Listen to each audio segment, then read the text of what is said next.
Hi hello ನಮಸ್ತೆ, ನಾನು ರಾಜು. ಅಷ್ಟೇ ನೀವು ನೋಡ್ತಿದ್ದೀರಾ centre point Kannada YouTube channel. Darshan ಅವರ ಡೆವಿಲ್ ಸಿನಿಮಾ ತೆರೆ ಕಾಣ್ತಾ ಇರುವಂಥ ಪಕ್ಕದ ಥಿಯೇಟರ್ನಲ್ಲೇ ಅಂದರೆ ಸಂತೋಷ್ ಥಿಯೇಟರ್ನಲ್ಲಿ ಸುದೀಪ್ ಅವರ ಬಹು ನಿರೀಕ್ಷಿತ ಮಾರ್ಕ್ ಸಿನಿಮಾ ಕೂಡ ನಾಳೆಯಿಂದ ತೆರೆಗೆ ಅಪ್ಪಳಿಸುತ್ತೆ. ಜೊತೆಗೆ ಫ್ಯಾನ್ಸ್ ವಾರನ್ನ ತಡೆಗಟ್ಟಲಿಕ್ಕೆ ಮತ್ತು ಥಿಯೇಟರ್ನ ಮುಂಭಾಗದಲ್ಲಿ ಯಾವುದೇ ಕಾರಣಕ್ಕೂ ಕೂಡ ಅಹಿತಕರವಾದಂಥ ಘಟನೆ ನಡೆಯಬಾರದು ಎನ್ನುವ ನಿಟ್ಟಿನಲ್ಲಿ ಪೊಲೀಸರು ಕೂಡ ಕಟ್ಟುನಿಟ್ಟಿನ ಕ್ರಮ ಕೂಡ ಕೈಗೊಂಡಿದ್ದಾರೆ. ಹಾಗಾದರೆ ಯಾವ ಥಿಯೇಟರ್ನಲ್ಲಿ ದರ್ಶನ್ ಅವರ ಡೆವಿಲ್ ಸಿನಿಮಾ ತೆರೆ ಕಂಡಿತ್ತು, ಅದರ ಪಕ್ಕದ ಥಿಯೇಟರ್ನಲ್ಲಿ ಮಾರ್ಕ್ ಸಿನಿಮಾ ಕೂಡ ತೆರೆ ಕಾಣುತ್ತೆ. ಹಾಗಾದರೆ ಬೆಂಗಳೂರಿನ ಯಾವ ಎರಡು ಥಿಯೇಟರ್ನಲ್ಲಿ ಅಕ್ಕಪಕ್ಕ ದರ್ಶನ್ ಅವರ ಡೆವಿಲ್ ಮತ್ತು ಸುದೀಪ್ ಅವರ ಮಾರ್ಕ್ ಸಿನಿಮಾ ತೆರೆ ಕಾಣುತ್ತೆ ಮತ್ತು ಪೊಲೀಸರು ಯಾವ ನಿಟ್ಟಿನಲ್ಲಿ ಬಿಗಿ ಭದ್ರತೆಯನ್ನು ಕೈಗೊಂಡಿದ್ದಾರೆ ಮತ್ತು ಯಾವ ಕಾರಣಕ್ಕಾಗಿ ಒಂದು ಸಿನಿಮಾ ಗೆಲ್ಲಬೇಕು, ಅದು ಡೆವಿಲ್ ಆಗಿರಲಿ ಅಥವಾ ಸುದೀಪ್ ಅವರ ಮಾರ್ಕ್ ಆಗಿರಲಿ, ಯಾವ ಕಾರಣಕ್ಕೆ ಒಂದು ಸಿನಿಮಾ ಗೆಲ್ಲಬೇಕು, ಇವೆಲ್ಲವನ್ನು ನೋಡೋಣ. ಅದಕ್ಕಿಂತ ಮೊದಲು ಇರತಕ್ಕ ತಮ್ಮ ಚಾನೆಲ್ನ ಸಬ್ಸ್ಕ್ರೈಬ್ ಮಾಡಿಲ್ಲ ಅಂದರೆ ಈಗಲೇ ಸಬ್ಸ್ಕ್ರೈಬ್ ಮಾಡಿ, ಜೊತೆಗೆ ಕಾಮೆಂಟ್ಗಳ ಮುಖಾಂತರ ತಮ್ಮ ಅಭಿಪ್ರಾಯವನ್ನು ತಿಳಿಸಬಹುದು. ವೀಕ್ಷಕರೇ,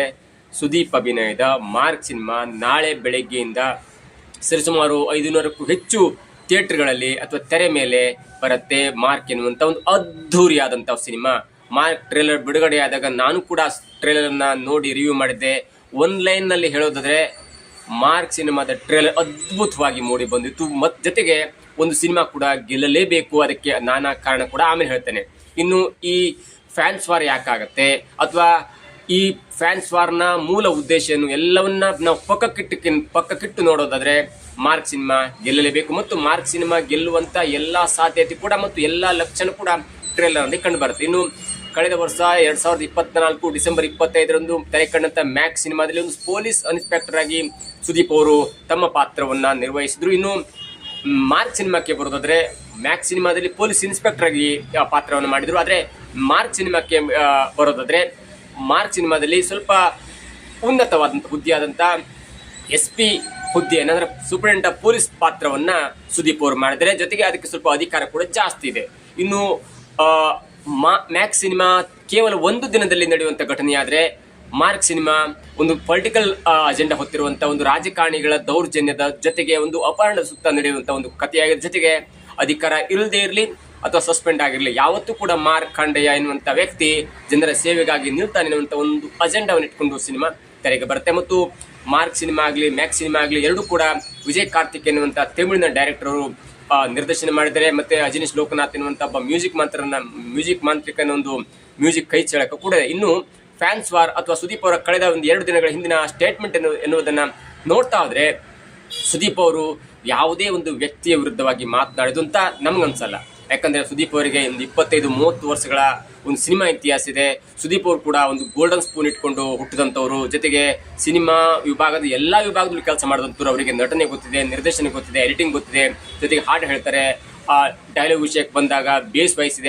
ಹಾಗಾಗಿ ಯಾವುದೊಂದು ಕೀಳು ಮಟ್ಟಕ್ಕೆ ಹೋಗಿ ಅವರು ಏನೋ ಫ್ಯಾನ್ಸ್ ವಾರ್ ಮಾಡ್ತಾರೆ ಅಥವಾ ಬೇರೆ ಕಾರಣಕ್ಕಾಗಿ ತಾನು ಸುದ್ದಿಯಲ್ಲಿರಬೇಕು ಅಥವಾ ದೊಡ್ಡದಂತ ಪಕ್ಕದ ಥಿಯೇಟರ್ನಲ್ಲಿ ಅಂದ್ರೆ ಮೆಜೆಸ್ಟಿಕ್ನಲ್ಲಿ ಮತ್ತೊಂದು ಸಿನಿಮಾ ತೆರೆ ಕಾಣುತ್ತೆ, ಅದು 45 ಎನ್ನುವಂಥ ಒಂದು ಅದ್ದೂರಿ ತಾರಾಂಗಣದ ಅದ್ದೂರಿ ವೆಚ್ಚದ ಅದ್ದೂರಿ VFX ಹೊಂದಿರುವಂಥ ಒಂದು ಸಿನಿಮಾ ತೆರೆ ಕಾಣುತ್ತೆ ಅನ್ನುವಂಥ ಕಾರಣಕ್ಕಾಗಿ ಆ ಸಿನಿಮಾ ಸುದ್ದಿಯನ್ನು ಹೇಗಾದ್ರೂ ತಣ್ಣಗೆ ಮಾಡಬೇಕು, ನನ್ನ ಸಿನಿಮಾ ಸುದ್ದಿ ಓಡಬೇಕು ಅನ್ನುವಂಥ ಕಾರಣಕ್ಕಾಗಿ ಬೇರೆ ಯಾವುದೋ ಒಂದು ವ್ಯಕ್ತಿಯನ್ನ ಬೆರಳಿಟ್ಟು ಅಥವಾ ನೇರವಾಗಿ ಅವರ ಮೇಲೆ ಒಂದು ಹೆಗಲ ಮೇಲೆ ಗುಂಡು ಹಾಕುವಂಥ ಒಂದು ಕೆಲಸ ಮಾಡದೆ ತನ್ನ ಸಿನಿಮಾ ಸುದ್ದಿಯನ್ನ ಪ್ರಚಾರ ಮಾಡುವಂಥ ನಿಟ್ಟಿನಲ್ಲಿ ಆದಂಥ ಒಂದು ಗೊಂದಲ ಇದೀಗ ಇಡೀ ನಮ್ಮ ಕನ್ನಡ ಇಂಡಸ್ಟ್ರಿಯನ್ನ ಶೇಕ್ ಮಾಡುವಂಥ ಹಂತಕ್ಕೆ ಹೋಗಿತ್ತು. ಅದು ಕೂಡ ಪೈರಸಿ ವಿಚಾರದಲ್ಲಿ ಮಾತಾಡಿದ್ರು ಎನ್ನಲಾದಂಥ ವಿಷಯ ಇದೀಗ ಅನೇಕ ಗೊಂದಲಗಳನ್ನು ಸೃಷ್ಟಿ ಮಾಡ್ತು. ಅದು ನೇರವಾಗಿ ದರ್ಶನ್ ಫ್ಯಾನ್ಸ್ ಅವರಿಗೆ ಅಥವಾ ದರ್ಶನ್ ಅವರಿಗೆ ನೇರವಾಗಿ ಟಾಂಗ್ ಕೊಡುವ ರೀತಿಯಲ್ಲಿ ಮಾತನಾಡಿದೆ ಅನ್ನುವಂಥ ಮಾತು ಕೂಡ ಕೇಳಿ ಬಂದಿತ್ತು. ಅದಕ್ಕೂ ಕೂಡ ಉತ್ತರ ಕೊಟ್ಟರು. ನಾನು ಆಡಿದಂಥ ಮಾತು ಕಾಂಟ್ರವರ್ಸಿ ಆಗಿದ್ರೆ ಅಥವಾ ಯಾರೋ ಒಬ್ಬ ನಟನ ಮೇಲೆ ಅಥವಾ ನಟನ ವಿರುದ್ಧವಾಗಿ ಮಾತನಾಡಿದ್ರೆ ಅದೇ ಕ್ಷಣ ಅದು ಸ್ಪಾರ್ಕ್ ಆಗಿ ನನ್ನ ಮೇಲೆ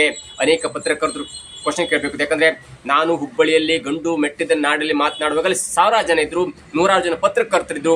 ನಾನು ಆಡಿದ ಮರುಕ್ಷಣವೇ ನನಗೆ ಯಾರಾದರೂ ಮೈಕ್ ಹಿಡಿದು ಯಾಕಿಂದ ಕಾಂಟ್ರವರ್ಸಿ ಸ್ಟೇಟ್ಮೆಂಟ್ ಕೊಟ್ಟರೆ ಯುದ್ಧಕ್ಕೆ ಸಿದ್ಧ ಮಾತಿಗೆ ಬದ್ಧ ಎನ್ನುವಂಥದ್ದು ಇದು ಸರಿಯಾದ ಸೆಂಟೆನ್ಸ್ ಅಲ್ಲ ಎನ್ನುವಂಥ ಮಾತನ್ನು ಕೇಳಬಹುದು. ಆದರೆ ಯಾರೋ ಮೂರನೇ ವ್ಯಕ್ತಿ ಅದನ್ನ ಉಲ್ಟಾ ಮಾಡಿ ನಮ್ಮ ಮತ್ತು ದರ್ಶನ್ ಮತ್ತು ಸಿನಿಮಾ ಇಂಡಸ್ಟ್ರಿಯ ಮಧ್ಯದಲ್ಲಿ ಬಿರುಕು ಮಾಡುವಂತೆ ಮಾಡಿದ್ದಾರೆ. ನನಗೆ ಯಾವುದೇ ವ್ಯಕ್ತಿಯ ಮೇಲೂ ಸಿಟ್ಟಿಲ್ಲ, ನಾವೆಲ್ಲ ಸ್ನೇಹಿತರು. ಆದರೆ ಮೂರನೇ ವ್ಯಕ್ತಿಗಳು ಬಂದು ನಮ್ಮ ಮಧ್ಯದಲ್ಲಿ ಕಡ್ಡಿ ಅಲ್ಲಾಡಿಸ್ತಾರೆ ಅನ್ನೋ ಸ್ಟೇಟ್ಮೆಂಟ್ ಕೂಡ ನಿನ್ನೆಯಿಂದ ಕೊಟ್ಟು ಈ ಫ್ಯಾನ್ಸ್ ವಾರ್ ಎನ್ನುವಂಥ ಒಂದು ಯುದ್ಧಕ್ಕೆ ತಣ್ಣೀರು ಎರಚಿದ್ದಾರೆ ಅಂತ ಹೇಳ್ಬೋದು. ಅವರು ಕೊಟ್ಟಂತ ಸ್ಪಷ್ಟತೆ ತುಂಬಾ ಕ್ಲಿಯರ್ ಆಗಿತ್ತು. ಮಾಧ್ಯಮದ ಜೊತೆ ಮಾತನಾಡ್ತಾ ಹೇಳ್ತಾರೆ, ನಾನು ಮತ್ತು ದರ್ಶನ್ ಈಗಲೂ ಸ್ನೇಹಿತರು, ನಮ್ಮ ಮಧ್ಯೆ ಏನೇ ಚಿಕ್ಕ ಪುಟ್ಟ ವ್ಯತ್ಯಾಸ ಆಗಿದ್ರು ಕೂಡ ನಾವು ನೇರವಾಗಿ ಮುಖಾಮುಖಿಯಾಗಿ ಕೊರಳು ಪಟ್ಟಿ ಹಿಡ್ಕೊಂಡು ಜಗಳ ಆಡಿಲ್ಲ. ಚಿಕ್ಕ ಪುಟ್ಟ ವ್ಯತ್ಯಾಸದಿಂದ ದೂರ ಇದ್ದೇವೆ ಹೊರತು ನಾವು ಕಿತ್ತಾಡ್ಕೊಂಡಿಲ್ಲ, ಜಗಳಾಡಿಲ್ಲ, ಹೊಡೆದಾಡ್ಕೊಂಡಿಲ್ಲ. ಅಷ್ಟಕ್ಕೂ ನಾವು ದೂರ ಇದ್ರೂ ಕೂಡ ಒಬ್ಬರನ್ನ ಒಬ್ಬರು ವ್ಯಕ್ತಿಯಾಗಿ ನಾವು ಗೌರವಿಸ್ತೇವೆ. ನಾನು ಕಳೆದ ವರ್ಷ ದರ್ಶನ್ ಅವರು ಅಭಿನಯಿಸಿದಂಥ ಮತ್ತು ಅತ್ಯಂತ ಉತ್ತಮವಾದಂಥ ಚಿತ್ರವಾದಂಥ ಕಾಟೇರ ಸಿನಿಮಾವನ್ನು ನಾನೇ ರೂಮಲ್ಲಿ ಕೂತ್ಕೊಂಡು ಒಬ್ಬನೇ ವೀಕ್ಷಣೆ ಮಾಡಿದ್ದೇನೆ. ಬೇಕಾದರೆ ರಾಕ್ಲೈನ್ ವೆಂಕಟೇಶ್ ಅವರಿಗೆ ಕೇಳಿ ನೋಡಿ.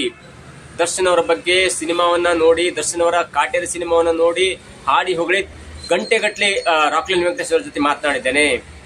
ನನಗೆ ಯಾವ ದರದಿತ್ತು, ಯಾಕಂದರೆ ನಾನು ದರ್ಶನ್ ಅವರ ವ್ಯಕ್ತಿತ್ವಕ್ಕೆ ಗೌರವ ಕೊಡ್ತೇನೆ. ದರ್ಶನ್ ಅವರ ಸಿನಿಮಾ ಅಂದರೆ ನೋಡ್ತೇನೆ.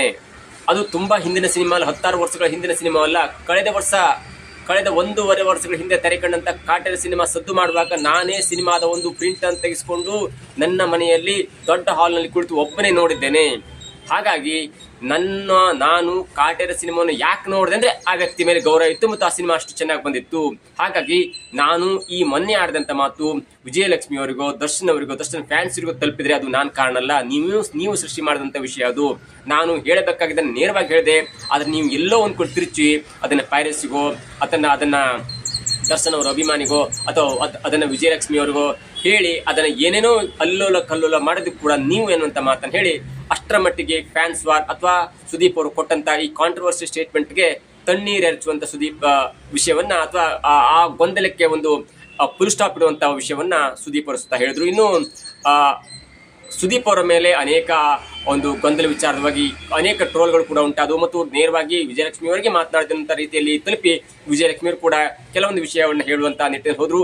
ಅದು ಕೂಡ ವಿಜಯಲಕ್ಷ್ಮಿ ಅವರು ಹೇಳಿದ್ದು ಕೂಡ ಸುದೀಪ್ ಅವರಿಗೆ ಅಲ್ಲ ಅನ್ನೋದು ಕೂಡ ಕೊನೆಯಲ್ಲಿ ಅರಿವಾಗುತ್ತೆ. ಮತ್ತು ಸುದೀಪ್ ಮತ್ತು ದರ್ಶನ್ ಮತ್ತು ಅನೇಕ ನಟರ ನಡುವೆ ತಂದಿಡ್ತಾ ಇರುವಂಥ ಒಬ್ಬ ನಿರ್ಮಾಪಕನಿಗೆ ಪರೋಕ್ಷವಾಗಿ ಈ ಹಿಂದೆ ದರ್ಶನ್ ಅವರು ಕೂಡ ಅವರು ಸಿನಿಮಾವನ್ನು ನಿರ್ಮಾಣ ಮಾಡಿದ್ರು, ಆ ವ್ಯಕ್ತಿಯ ಮೇಲೆ ಅವರು ಪರೋಕ್ಷವಾಗಿ ಹೇಳಿದ್ದಾರೆ ಎನ್ನುವಂಥ ಮಾತು ಇದೀಗ ಎಲ್ಲೆಡೆ ಕೇಳಿ ಬರ್ತಾ ಇದೆ. ಅಷ್ಟರ ಮಟ್ಟಿಗೆ ಇದೀಗ ಸುದೀಪ್ ದರ್ಶನ್ ಫ್ಯಾನ್ಸ್ ನಡುವೆ ಈ ಫ್ಯಾನ್ಸ್ ವಾರ್ನ ಒಂದು ದೊಡ್ಡ ಹೋರಾಟ ಸದ್ಯಕ್ಕೆ ನಿಲ್ಲುವಂತ ಎಲ್ಲ ಲಕ್ಷಣ ಕೂಡ ಕಂಡು ಬರ್ತಾ ಇದೆ. ಆದರೆ ಆ ಮೂರನೇ ವ್ಯಕ್ತಿ ಮತ್ತೇನಾದ್ರು ಮಾಡಿ ನಾಳೆ ಮತ್ತೇನಾದ್ರು ಗೊಂದಲ ಮಾಡುವಂತ ಭಯ ಕೂಡ ಇದೆ. ಹಾಗಾಗಿ ಪೊಲೀಸರು ಕೂಡ ಒಂದು ಕಟ್ಟುನಿಟ್ಟಿನ ಕ್ರಮವನ್ನು, ಶಿಸ್ತಿನ ಕ್ರಮವನ್ನು ಕೈಗೊಳ್ಳುವ ನಿಟ್ಟಿನಲ್ಲಿ ಒಂದು ಕ್ರಮವನ್ನು ಕೈಗೊಂಡಿದ್ದಾರೆ. ಯಾಕಂದ್ರೆ ನೋಡಿ, ಮೆಜೆಸ್ಟಿಕ್ ಅಂತ ಕೂಡ ಅಲ್ಲಿ 2 ದೊಡ್ಡದಂತ ಥಿಯೇಟರ್ ಇದೆ, ಒಂದೇ ಆವರಣದಲ್ಲಿ 2 ಥಿಯೇಟರ್ ಇದೆ. ಅದು ನರ್ತಕಿ ಮತ್ತು ಸಂತೋಷ್ ಟಾಕೇಜ್ಗಳು. ಈ ಹಿಂದೆ ಡಾಕ್ಟರ್ ರಾಜ್ಕುಮಾರ್ ಅವರ ಅಥವಾ ಅವರ ಕುಟುಂಬದ ಸಿನಿಮಾಗಳು ಮೊದಲ ದಿನವೇ ಅಲ್ಲೇ ತೆರೆ ಕಾಣ್ತಿತ್ತು. ಆದರೆ ಅದು ದಿನಗಳ ನಂತರ ಅದು ಬೇರೆಯವರ ಸ್ವಾಮ್ಯಕ್ಕೆ ಹೋಯಿತು ಮತ್ತು ಬೇರೆ ಬೇರೆ ನಟರ ಚಿತ್ರ ಕೂಡ ಅಲ್ಲಿ ತೆರೆ ಕಾಣುತ್ತೆ. ಅದರಲ್ಲಿ ಮುಖ್ಯವಾಗಿ ಡಿಸೆಂಬರ್ 11ಕ್ಕೆ ತೆರೆ ಕಾಣುವಂಥ ಡೆವಿಲ್ ಸಿನಿಮಾ ನರ್ತಕಿ ಥಿಯೇಟರ್ನಲ್ಲಿ ತೆರೆ ಕಾಣ್ತಿದೆ ಮತ್ತು ಅದು ಕೂಡ ಚೆನ್ನಾಗಿ ಓಡ್ತಿದೆ. ಅದರ ಬೆನ್ನಲ್ಲಿ ಇದೀಗ ಪಕ್ಕದ ಥಿಯೇಟರ್ ಆದಂಥ ಸಂತೋಷಲ್ಲಿ ಮಾರ್ಕ್ ಎನ್ನುವಂಥ ಅದ್ದೂರಿ ಸಿನಿಮಾ ತೆರೆ ಕಾಣ್ತಿದೆ. ಹಾಗಾಗಿ ಈ ಸ್ಟಾರ್ ನಟರು ತಮ್ಮ ಮಧ್ಯೆ ಯಾವುದೇ ಬಿರುಕಿಲ್ಲ, ತಮ್ಮ ಮಧ್ಯೆ ಯಾವುದೇ ವಾರಿಲ್ಲ ಎನ್ನುವಂಥ ಮಾತು ಕೊಟ್ಟರು ಕೂಡ ಫ್ಯಾನ್ಸ್ ಇನ್ನೂ ತನಕ ತಣ್ಣಗಾಗಿಲ್ಲ. ಹಾಗಾಗಿ ನಾಳೆ ಒಂದು ಥಿಯೇಟರ್ನಲ್ಲಿ ನರ್ತಕಿ ಥಿಯೇಟರ್ನಲ್ಲಿ ಡೆವಿಲ್ ಸಿನಿಮಾ ಓಡ್ತಿದೆ, ಮತ್ತೊಂದು ಕಡೆ ಸಂತೋಷ್ ಥಿಯೇಟರ್ಲಿ ಮಾರ್ಕ್ ಸಿನಿಮಾ ತೆರೆ ಕಾಣುತ್ತೆ. ಹಾಗಾಗಿ ಜನರು ಗೊಂದಲ ಆಗ್ಬೋದು ಮತ್ತು ಫ್ಯಾನ್ಸ್ ವಾರಿ ಏನಾದ್ರು ಕಿತ್ತಾಡ್ಕೊಳ್ಬೋದು. ಒಂದ್ ಕಡೆ ಜೈ ಡಿ ಬಾಸ್ ಎನ್ನುವಂತ ಕೂಗು ಪಕ್ಕದಲ್ಲಿ ಕೇಳ್ತಾ ಇದ್ರೆ, ಮತ್ತೊಂದು ಕಡೆ ಜೈ ಕಿಚ್ಚ ಬಾಸ್ ಎನ್ನುವಂತ ಸುದ್ದು ಮೊಳಗುವಂತ ಸಾಧ್ಯತೆ ಇದೆ. ಹಾಗಾಗಿ ಇವೆಲ್ಲವನ್ನು ಸರಿಪಡಿಸ್ಕೊಳ್ಳಿಕ್ಕೆ ನಾಳೆ ಪೊಲೀಸರು ಸಂತೋಷ್ ಮತ್ತು ನರ್ತಕಿ ಥಿಯೇಟರ್ ಮುಂದೆ ಪೊಲೀಸ್ ಸ್ವಲ್ಪ ಕಾವಲು ಇರುತ್ತೆ. ಮತ್ತು ಏನಾದರೂ ಒಂದು ವೇಳೆ ಯಾರಾದರೂ ಕೂಗಾಡಿದ್ರೆ, ಹಾರಾಡಿದ್ರೆ ಮತ್ತು ಬೇರೆ ನಟರ ವಿರುದ್ಧ ಏನಾದರೂ ಮಾತಾಡಿದ್ರೆ ಅವರನ್ನು ನೇರವಾಗಿ ಠಾಣೆಗೆ ಕರೆದೊಯ್ಯೋದ್ರಲ್ಲಿ ಯಾವುದೇ ಸಂದೇಹವಿಲ್ಲ. ಹಾಗಾಗಿ ಯಾವುದೇ ಫ್ಯಾನ್ಸ್ ಇರ್ಬೋದು, ದರ್ಶನ್ ಫ್ಯಾನ್ಸ್ ಇರ್ಬೋದು ಅಥವಾ ಸುದೀಪ್ ಫ್ಯಾನ್ಸ್ ಇರ್ಬೋದು, ಈ 2 ಫ್ಯಾನ್ಸ್ಗಳು ಕೂಡ ನಾಳೆ ಒಂದು ದಿನ ಅಥವಾ ಈ ಸಿನಿಮಾ ತೆರೆ ಕಾಣುವಂಥ ಸಂದರ್ಭದಲ್ಲಿ ಸ್ವಲ್ಪ ಕ್ರೌಡ್ ಜಾಸ್ತಿ ಇರುತ್ತೆ. ಅಂತರ ಕ್ರೌಡ್ ಇರುವಂಥ ಸಮಯದಲ್ಲಿ ಯಾರು ಕೂಡ ಪರ ನಟನ ವಿರುದ್ಧ ಏನೋ ಒಂದು ಕೊಂಕು ಮಾತನಾಡದೆ, ಅವರಿಗೆ ಸ್ವಲ್ಪ ನೋವಾಗುವಂತ ಮಾತನಾಡದೇ ಇದ್ರೆ ಅದು ಫ್ಯಾನ್ಸ್ಗೂ ಒಳ್ಳೇದು, ಸಿನಿಮಾಗೂ ಒಳ್ಳೇದು. ಒಂದ್ ವೇಳೆ ಏನಾದರೂ ಮಾಡಿದ್ರೆ ನಾಳೆ ಅಂತ ಫ್ಯಾನ್ಸ್ ಅನ್ನ ಪೊಲೀಸರು ಎತ್ತಾಕೊಂಡು ಹೋಗಿ ಅವರ ರೀತಿಯಲ್ಲಿ ಮಾತಾಡುವುದು ಅಥವಾ ಪೊಲೀಸ್ ರೀತಿಯಲ್ಲಿ ಅವರಿಗೆ ಕ್ರಮ ಕೈಗೊಳ್ಳುವುದರಲ್ಲಿ ಯಾವುದೇ ಸಂದೇಹವಿಲ್ಲ. ಜೊತೆಗೆ ಇನ್ನೂ ಒಂದು ಸಿನಿಮಾ ಯಾಕೆ ಗೆಲ್ಬೇಕಂದ್ರೆ, ಒಂದು ಸಿನಿಮಾ ತೆರೆ ಕಾಣುವ ಮೊದಲು 1000 ಜನ ಕೆಲಸ ಕೊಟ್ಟರೆ, ತೆರೆ ಕಂಡ ನಂತರ ಮತ್ತೆ 500ಕ್ಕೂ ಹೆಚ್ಚು ಜನರಿಗೆ ಕೆಲಸ ಕೊಡುತ್ತೆ. ಅಲ್ಲಿ ಬೈಕ್ ಪಾರ್ಕಿಂಗ್ ಆಗಿರ್ಬೋದು, ಟಿಕೆಟ್ ಮಾರುವವನಿಗಾಗಿರ್ಬೋದು, ಬ್ಯಾಟ್ರಿ ಬಿಡೋನಿಗಾಗಿರ್ಬೋದು, ಅಲ್ಲಿ ಚಿಕ್ಕ ಪುಟ್ಟ ವಸ್ತುಗಳನ್ನ ಮಾರಾಟ ಮಾಡುವವರ ಆಗಿರ್ಬೋದು, ಬೇಕರಿ ಐಟಮ್ಸ್ಗಾಗಿರ್ಬೋದು, ಟಿಕೆಟ್ ಮಾರಾಟಗಾರರಾಗಿರ್ಬೋದು, ಹೀಗೆ ಬೇರೆ ಬೇರೆ ವಿಷಯಗಳಲ್ಲಿ ಅನೇಕ ನೂರಾರು ಯೂಟ್ಯೂಬರ್ಸ್ಗಳಿಗಾಗಿರ್ಬೋದು ಎಲ್ಲರೂ ಕೂಡ ಕೆಲಸ ಸಿಗುತ್ತೆ, ಅವ್ರ ವ್ಯೂಸ್ ಚೆನ್ನಾಗಿ ಹೋಗುತ್ತೆ. ಜೊತೆಗೆ ಎಲ್ಲವೂ ಕೂಡ ಒಂದು ಒಳ್ಳೆಯ ಹಂತಕ್ಕೆ ಬರುತ್ತೆ. ಕಳೆದ 2-3 ವರ್ಷಗಳಿಂದ ಕೊರೋನಾ ಆದ ನಂತರ ಎಲ್ಲೋ ಒಂದ್ ಕಡೆ ಸಿನಿಮಾ ಇಂಡಸ್ಟ್ರಿಯಿಂದ ಮುಳುಗಿ ಹೋಗುತ್ತೆ ಅನ್ನುವಂಥ ಭಯದಲ್ಲಿ ಇದ್ದಂಥ ಈ ಸಿನಿ ಕಾರ್ಮಿಕರಿದ್ದಲ್ಲ ಅವರಿಗೆಲ್ಲವೂ ಕೂಡ ಒಂದು ಜೀವನ ಸಿಗುತ್ತೆ. ಹಾಗಾಗಿ ಯಾವುದೇ ಸಿನಿಮಾ ಒಂದು ಒಳ್ಳೆಯ ಕಥೆಯನ್ನ ಇಟ್ಕೊಂಡು ಬಂದಂಥ ಸಿನಿಮಾ ಗೆಲ್ಲೇಬೇಕು. ಕಥೆಯಲ್ಲಿ ಹಾಳಾದ್ರೆ ಅದಕ್ಕೆ ಯಾರು ಜವಾಬ್ದಾರಲ್ಲ. ಜೊತೆಗೆ ಒಂದು ಸಿನಿಮಾ ಒಳ್ಳೆಯ ಕಥೆ ಇದ್ರೆ ಅದು ಗೆದ್ರೆ ಮುಂದಿನ ದಿನಗಳಲ್ಲಿ ಮತ್ತಷ್ಟು ಜನಗಳಿಗೆ ಅದು ಕೆಲಸ ಕೊಡುತ್ತೆ. ಯಾಕಂದ್ರೆ ಒಂದು ವ್ಯಕ್ತಿ ಒಬ್ಬನ ಕೆಲಸ ಮಾಡ್ತಿರ್ತಾನೆ, ಒಂದು ಕಂಪನಿಯಲ್ಲಿ 8 ತಾಸು 9 ತಾಸು ಕೆಲಸ ಮಾಡ್ತಿರ್ತಾನೆ, ಅಲ್ಲಿ ಕೊಡೋ ಸಂಬಳ ಕೂಡ ಸಾಕಾಗಲ್ಲ. ಬರುವಾಗ ಅವನೇ ಓಲಾ ಊಬರ್ ಆ್ಯಪ್ ಹಾಕೊಂಡು 15 ಕಿಲೋಮೀಟರ್ ತನ್ನ ಮನೆಗೆ ಹೋಗುವ ದಾರಿಯಲ್ಲಿ ಮತ್ತೊಂದು ಪ್ಯಾಸೆಂಜರ್ ಕರ್ಕೊಂಡು ಆ ಪೆಟ್ರೋಲ್ ರೇಟನ್ನು ಒಂದು ಸರಿದೂಗಿಸುವ ನಿಟ್ಟಿನಲ್ಲಿ ಕೆಲಸ ಮಾಡ್ತಾನಂದ್ರೆ ಈಗಿನ ಆಧುನಿಕ ಸಮಾಜ ಯಾವ ಲೆವೆಲ್ಗೆ ಹಣದ ಹಿಂದೆ ಬಿದ್ದಿದೆ ಅನ್ನೋದು ಕೂಡ ಅಂದ್ರೆ ಹಣದ ಹಿಂದಿನ ಕಷ್ಟ ಅರ್ಥ ಆಗುತ್ತೆ. ಅಲ್ಲಿ ಕೊಡುವಂಥ 25, 30, 40 ಸಾವಿರ ರೂಪಾಯಿ ಸಾಕಾಗಲ್ಲ. ಹಾಗಾಗಿ ಅವನು ಮನೆಯಿಂದ ಬರುವಾಗ ಒಂದು ಓಲಾ ಪಿಕಪ್ ಮಾಡ್ಕೊ ಬರ್ತಾನೆ, ಅಂದ್ರೆ ಬೈಕ್ ಟ್ಯಾಕ್ಸಿ ಮುಖಾಂತರ ಪಿಕಪ್ ಮಾಡ್ಕೊಬಂದು ಅಲ್ಲಿಗೆ ಒಂದು 150-200 ರೂಪಾಯಿ ದುಡ್ಡು ಕೊಡ್ತಾನೆ.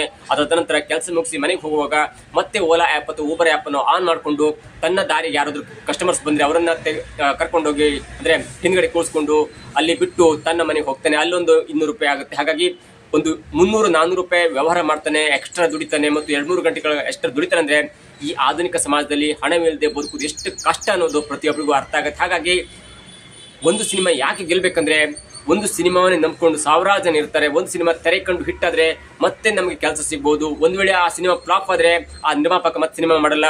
ಜೊತೆಗೆ ಆ ಸಿನಿ ಕಾರ್ಮಿಕರಿಗೆ ಮತ್ತು ಸಿನಿಮಾವನ್ನೇ ನಂಬಿ ಕೆಲಸ ಮಾಡ್ತಿರುವಂಥ ಅನೇಕರಿಗೆ ಹೊಟ್ಟೆಗೆ ಹೊಡೆದಂಗಾಗುತ್ತೆ. ಹಾಗಾಗಿ ಈ ಫ್ಯಾನ್ಸ್ ವಾರ್ ಬಿಟ್ಟು ಎಲ್ಲವನ್ನು ಬಿಟ್ಟು ನಾವು ಸಿನಿಮಾವನ್ನೇ ನೋಡ್ಬೇಕಂದ್ರೆ ಒಂದು ಸಿನಿಮಾ ಹಿಟ್ ಆಗಲೇಬೇಕು, ಒಂದು ಸಿನಿಮಾ ಗೆಲ್ಲೇಬೇಕು. ಹಾಗಾಗಿ ಸಿನಿಮಾ ಹಿಟ್ ಆದ್ರೆ ಅಲ್ಲಿ ಅನೇಕ ರೀತಿಯ ಲಾಭ ಆಗುತ್ತೆ. ಒಂದು ಸಿನಿಮಾ ನೋಡಿದಂಥವನಿಗೆ 200 ರೂಪಾಯಿ ಕೊಟ್ಟರು ಕೂಡ ಒಂದು ಒಳ್ಳೆ ಸಿನಿಮಾ ನೋಡಿದೆ ಅನ್ನುವಂಥ ಒಂದು ಫೀಲ್ ಆಗುತ್ತೆ. ಜೊತೆಗೆ ಸಾವಿರಾರು ಜನಕ್ಕೆ ಕೆಲಸ ಕೂಡ ಸಿಗುತ್ತೆ. ಆ ನಿಟ್ಟಿನಲ್ಲಿ ನಾಳೆ ತೆರೆ ಕಾಣ್ತಿರುವಂಥ ಮಾರ್ಕ್ ಸಿನಿಮಾಕ್ಕೆ ಒಳ್ಳೆಯದಾಗಲಿ, 100 ಕೋಟಿ ಹಣ ಬಾಚಲಿ ಮತ್ತು ನಮ್ಮ ಕನ್ನಡ ಇಂಡಸ್ಟ್ರಿಯ ಒಂದು ಲೆವೆಲನ್ನು ಮತ್ತಷ್ಟು ಮೇಲಕ್ಕೆ ತೆಗೆದುಕೊಂಡು ಹೋಗಲಿ ಅನ್ನೋದು ಕೂಡ ನಮ್ಮ ಆಶಯ. ಜೊತೆಗೆ ಯಾವುದೇ ಕಾರಣಕ್ಕೂ ಈ ಫ್ಯಾನ್ಸ್ ವಾರ್ ಎನ್ನುವಂಥ ಕೆಟ್ಟ ಒಂದು ಮಾತಿನಿಂದ ಅಥವಾ ಯಾರನ್ನಾದರೂ ಪ್ರೇರೇಪಣೆ ಮಾಡುವಂಥ ಉದ್ರೇಕ ಮಾಡುವಂಥ ಮಾತುಗಳನ್ನ ಯಾವ ನಟರು ಆಡಿದ್ರು ಕೂಡ ಅದು ತಪ್ಪು.